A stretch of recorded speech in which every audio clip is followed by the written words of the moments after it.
Le scandale de corruption autour du gouvernement Lensk a désormais complètement explosé. Et aujourd'hui, de nouveaux détails explosifs ont été révélés au grand jour, car le plan de paix en 28 points de Donald Trump contenait à l'origine un paragraphe exigeant une vaste opération de nettoyage dans toute cette affaire de corruption, avec des sanctions prévues pour tous les responsables. Mais ce paragraphe a maintenant été supprimé à la demande de l'Ukraine, et tous les impliqués devraient bénéficier d'une amnistie générale. Inouïe. Oui, c'est l'ancien ministre de la Défense Oumov qui serait responsable de cela, lui-même profondément mêlé à ce scandale. Il a également été révélé que le chef de l'agence anticorruption de Zelensky a été mis sur la touche et a démissionné. Quelle coïncidence! Regardons de plus près cette évolution hallucinante. C'est parti. Les gars, tout ce scandale de corruption prend des proportions démesurées et explose maintenant au visage du gouvernement de Zelensky. Apparemment, non seulement une corruption massive a eu lieu, mais maintenant les responsables essaient aussi de tout camoufler et d'obtenir une amnistie générale, bien sûr sans avoir à rendre le moindre centime. On en est au point où des gens sont soudoyés pour que les anciens pots de vin ne soient jamais révélés et continuent d'être étouffés.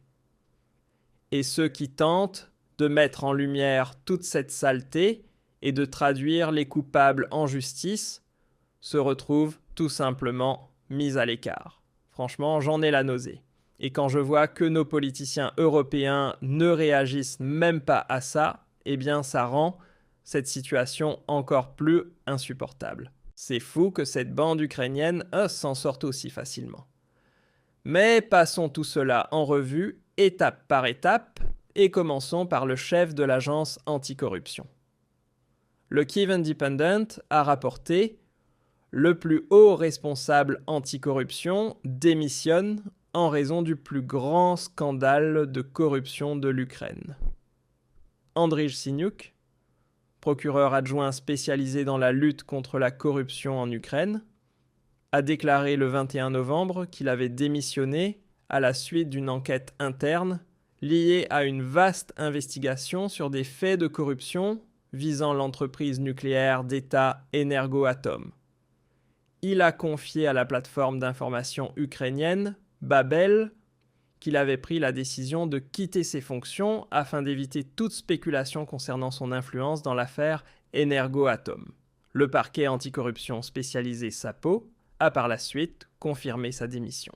Oleksandr Klimenko, le procureur en chef de la lutte anticorruption en Ukraine, a indiqué le 13 novembre que le SAPO examinait si Syniuk avait divulgué des informations sensibles dans le cadre de l'enquête sur Energoatom.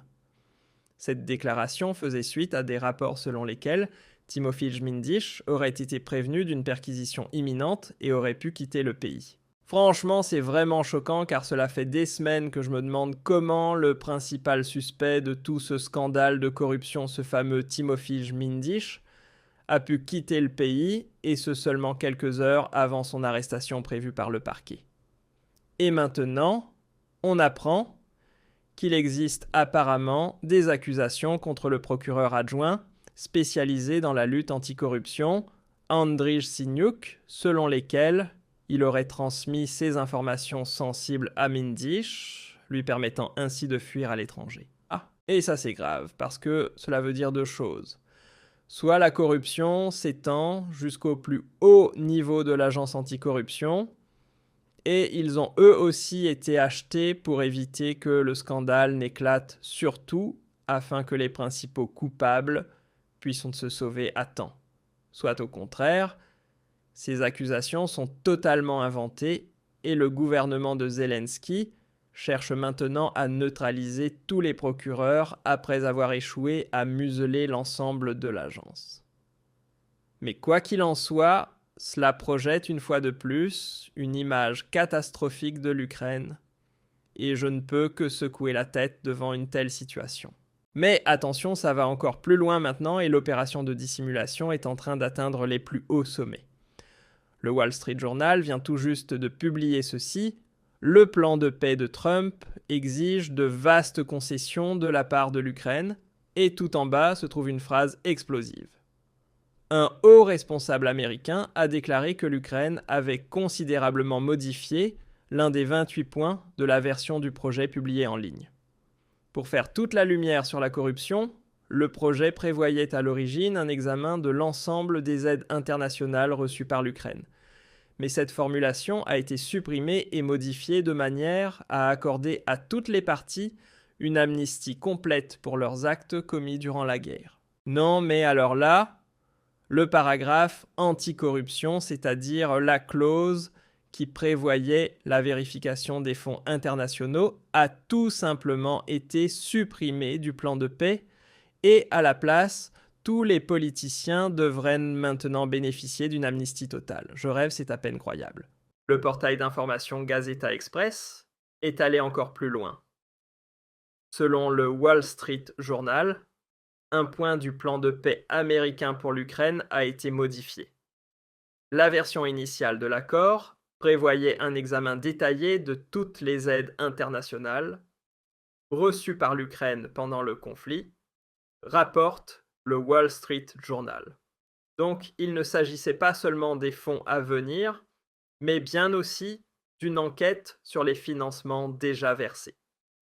L'objectif principal de cette vérification était de détecter d'éventuels cas de corruption et de garantir que les fonds internationaux avaient été utilisés de manière transparente et légale. Cela signifie que tous les actes commis pendant le conflit, y compris ceux qui pourraient être considérés comme suspects, ne feront désormais plus l'objet de poursuites judiciaires et qu'il n'y aura aucune conséquence légale. Waouh, waouh, waouh! Franchement, je ne peux pas manger assez pour vomir tout ce que j'ai sur l'estomac en ce moment. C'est tout simplement impensable que cette clique s'en sorte maintenant en s'octroyant une amnistie générale pour tous leurs actes et que la corruption soit validée officiellement au plus haut niveau. Toutes les enquêtes doivent désormais être arrêtées. Et il n'est même plus question de restituer les millions et milliards détournés, fidèles à la devise « circuler, y a rien à voir ».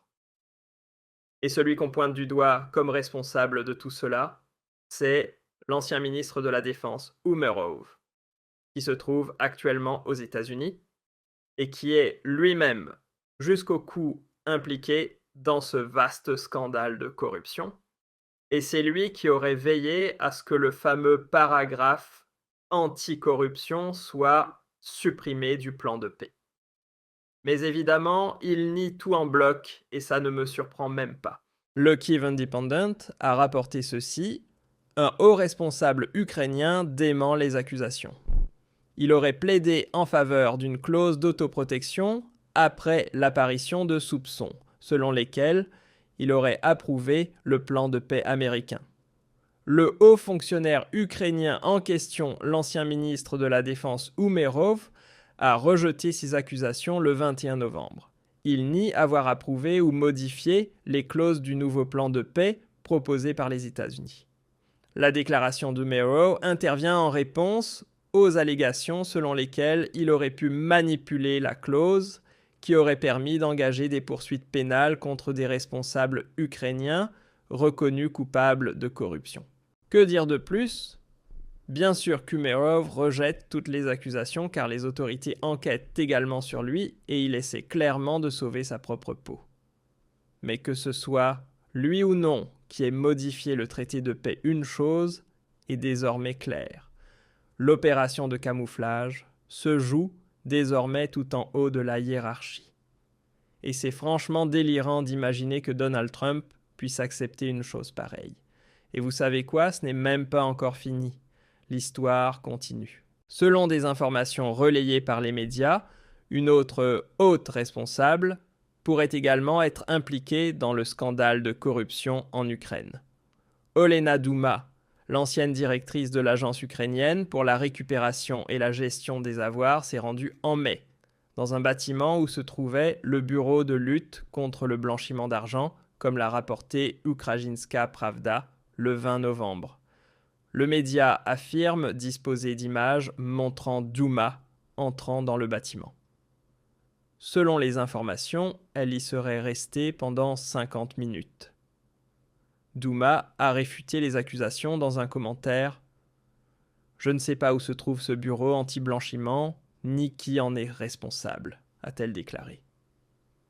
Mais elle n'a pas été en mesure d'expliquer pourquoi elle s'était rendue dans cet immeuble.